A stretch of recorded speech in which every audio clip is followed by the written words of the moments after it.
De 1887 à 2008, juste à côté de Poète-Laval dans la Drôme, a fonctionné une fabrique de céramique, l'usine Coursange.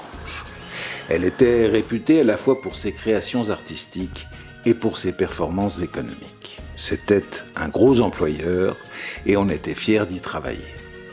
En 2008, il fallut fermer, la concurrence était trop forte, mais aussitôt des énergies se sont liguées pour tirer parti de ces immenses locaux. Ce lieu accueille désormais autant des artistes que des musiciens ou des recycleries et des activités plus classiques, mais dans un esprit de collaboration entre ces métiers si divers et avec un soin particulier pour éviter tout gaspillage. Et ça marche puisqu'on a largement dépassé la centaine d'emplois sur place.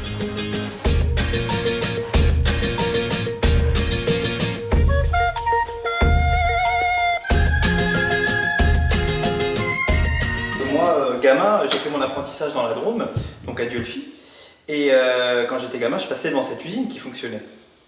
Moi j'ai débarqué ici, j'avais 17 ans, donc je voulais faire ce métier de tourneur, de céramiste, donc oui, en tout cas ça réunissait beaucoup de facteurs qui étaient assez clairs pour moi. Hein.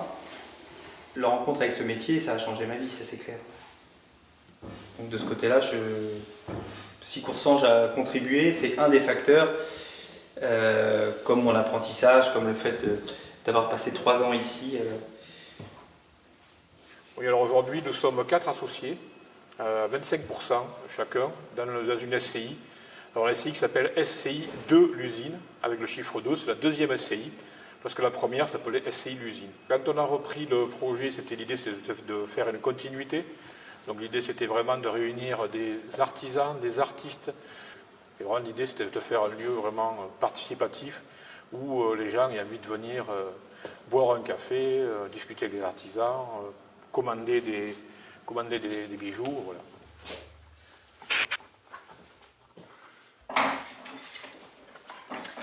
C'est un peu le bazar.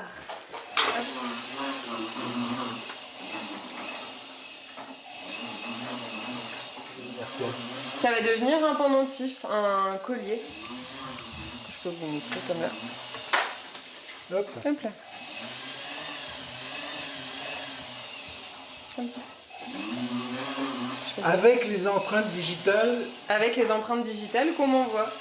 Les gens font des moules à la maison et après ils me les renvoient et du coup moi je leur fais une sortie.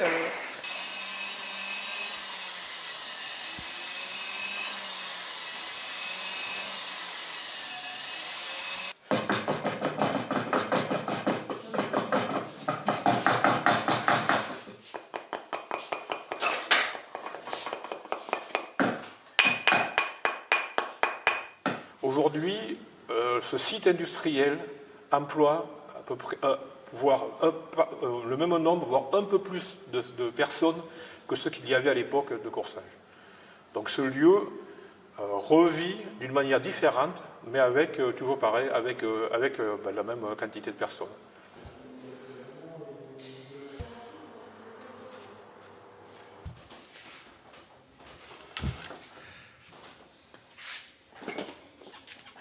Moi j'ai beaucoup voyagé et j'étais très attirée par les cultures animistes, c'est-à-dire le Shinto au Japon, l'art inuit au Canada. Et j'ai comme trouvé une famille dans cette manière de percevoir le monde où c'est moins séparé, il y a un rapport au vivant qui est plus en lien, plus intégré. Ça m'a donné une forme de reconnaissance dans cette famille-là et de trouver mon mode d'expression.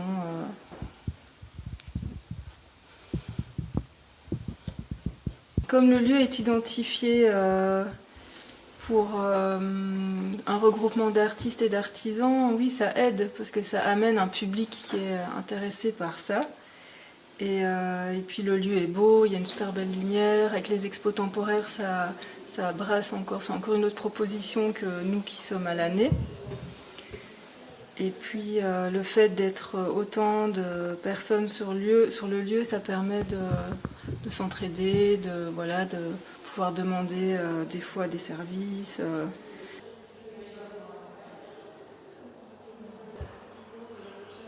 J'ai découvert la céramique l'année dernière et j'ai commencé par faire plein d'essais en fait, une sorte de petit échantillonnage de couleurs et en fait chaque petite pièce devenait comme une pièce de découverte et d'expérimentation. Et petit à petit, ces petites pièces se sont accumulées chez moi. Et avec cette accumulation, j'ai commencé à jouer avec, à les associer pour sentir les couleurs, les passages entre les différentes textures, les différentes couleurs. Et puis, petit à petit, en relation avec mon travail de gravure, j'ai pensé en fait à les présenter comme une installation et comme quelque chose qui évolue.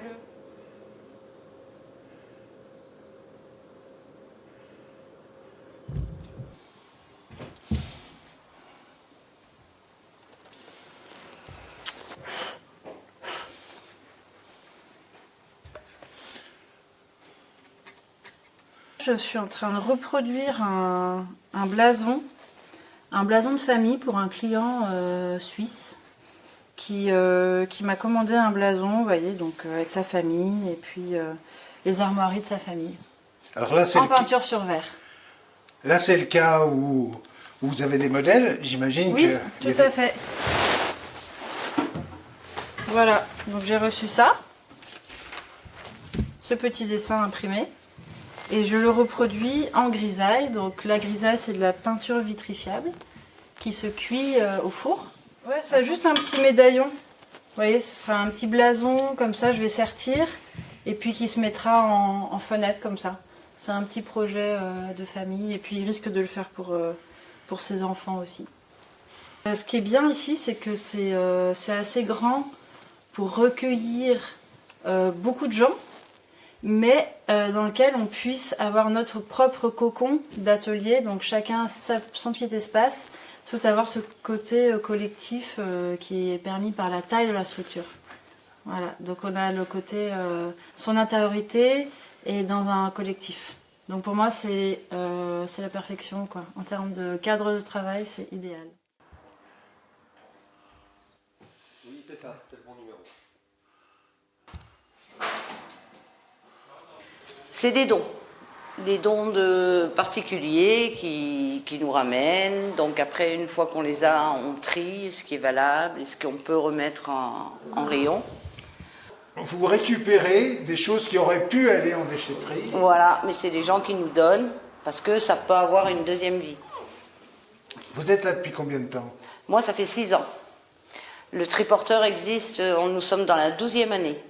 L'argent obtenu par les ventes de ces choses, bon, évidemment, il sert à vous payer pour partie. Payer les salariés, payer les charges, les loyers, tout ça. Donc voilà, on arrive à s'y retrouver. Et ça marche très bien. Ouais. Ça équilibre. Ouais.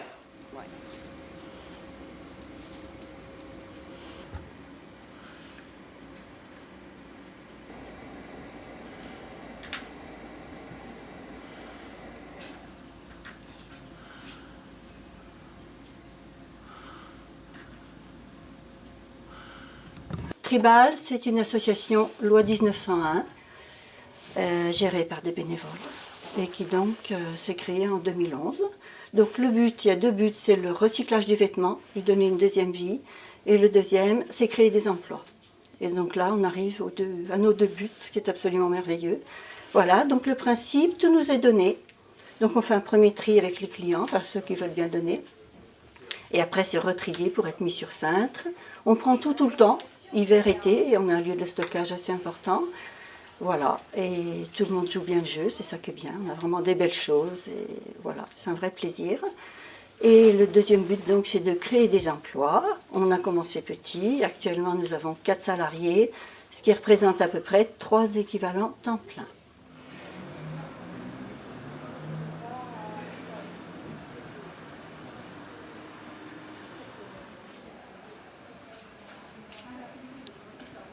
Enfin, moi je suis peintre, mais je me mets à la céramique également.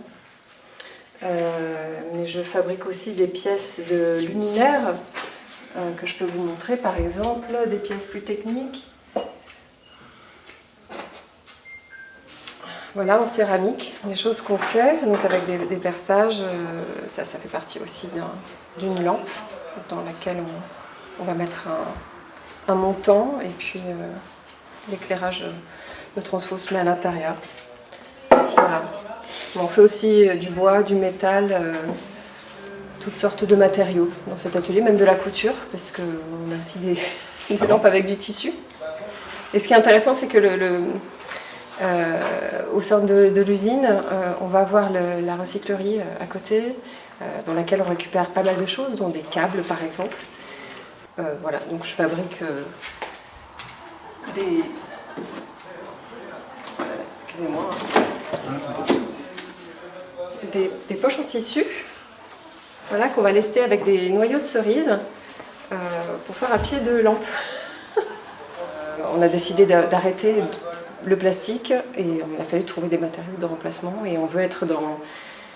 Bon, sur la pancarte à l'entrée de chez nous, il y a marqué Slow Design parce qu'on veut travailler avec des matériaux qui sont recyclables ou de récupération. On fait beaucoup de réemploi, par exemple les draps qui viennent de la friperie ou bien des câbles qui viennent d'à côté de la recyclerie. Ça c'est ce que je vous disais tout à l'heure, la poche en tissu qui est remplie de noyaux de cerise. Comme ça, on a une stabilité et on peut orienter.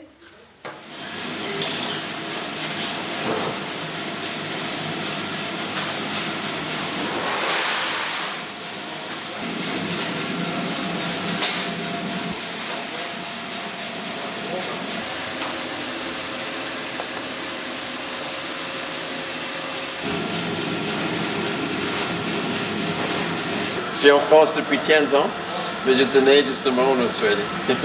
Et vous êtes le meilleur ouvrier de France. Oui, oui. C'est sympa, vous avez dû être content, non? Oui, très content. Nous, notre métier, c'est de trouver des cafés verts, acheter des cafés verts, et après on transforme en mieux qu'on peut, justement, pour exprimer le terroir de chaque café. Donc on est torréfacteur des cafés. Ça, c'est notre machine à torréfier ici. On a plusieurs cafés qui viennent de plusieurs pays différents. En ce moment, de café de Brésil, Éthiopie, Salvador, Mexique, Honduras aussi, et Colombie. En fait, on voit chaque torréfaction comme une opportunité à améliorer le goût de ce café, justement pour notre client final. Donc on mesure la température, on mesure la couleur, on mesure le poids, on prend plein de paramètres justement pour faire le mieux qu'on peut. On attend souvent des gens qui viennent ici en disant « Ah ouais, je me souviens quand c'était en céramique » ou bien « Mes parents travaillaient là » ou « Je connais ». Et en fait, de voir ce bâtiment qui est très beau, avec beaucoup de très beaux détails, de voir ça qui vive autant, franchement, ça fait beaucoup plaisir. En fait, c'est génial, il y a beaucoup d'activités. Et surtout les gens qui viennent, ils sont ravis de voir qu'il y a des torréfacteurs, des céramistes, des artistes, des photographes, il y a plein de métiers ici et c'est vraiment chouette.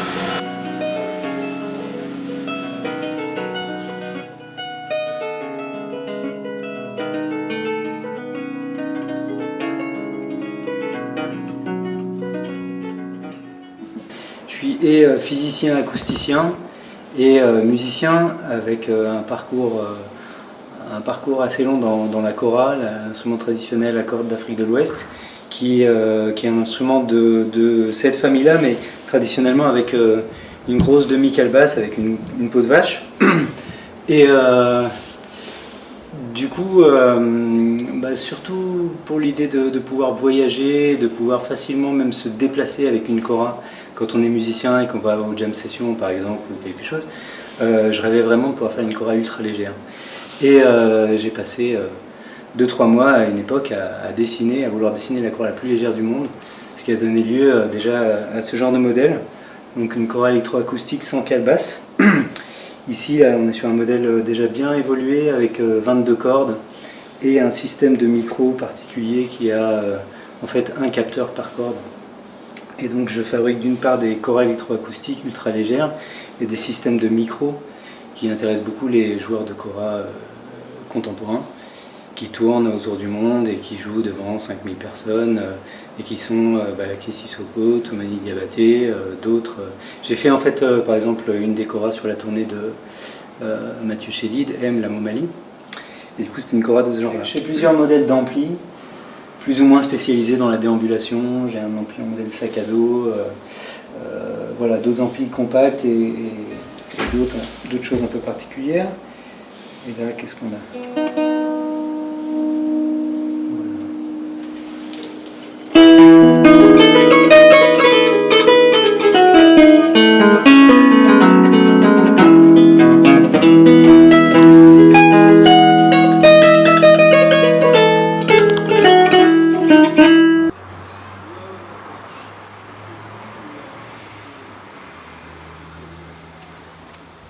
Donc voilà, moi je fabrique des instruments originels du blues.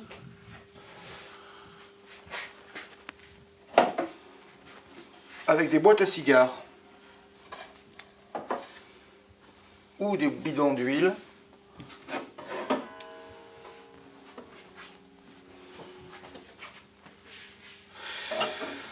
Voilà, c'est un instrument originel du blues. Donc, quand les esclaves ont été affranchis en 1860 et qu'ils ont eu le droit de s'exprimer entre parenthèses, ils n'avaient pas d'argent pour s'exprimer. Donc ils récupéraient les boîtes à cigares que fumaient les riches, ils mettaient un bout de bois traversant et ça leur permettait de s'exprimer dans la rue avant de s'acheter une vraie guitare.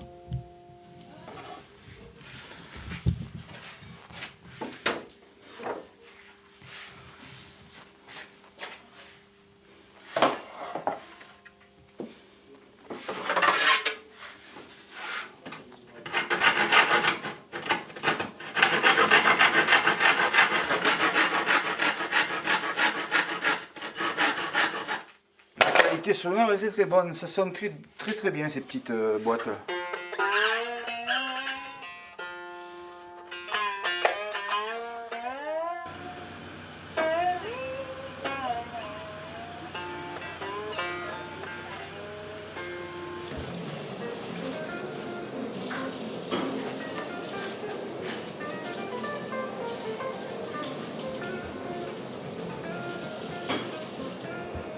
Nous, on est là depuis 2 ans, un peu plus de 2 ans.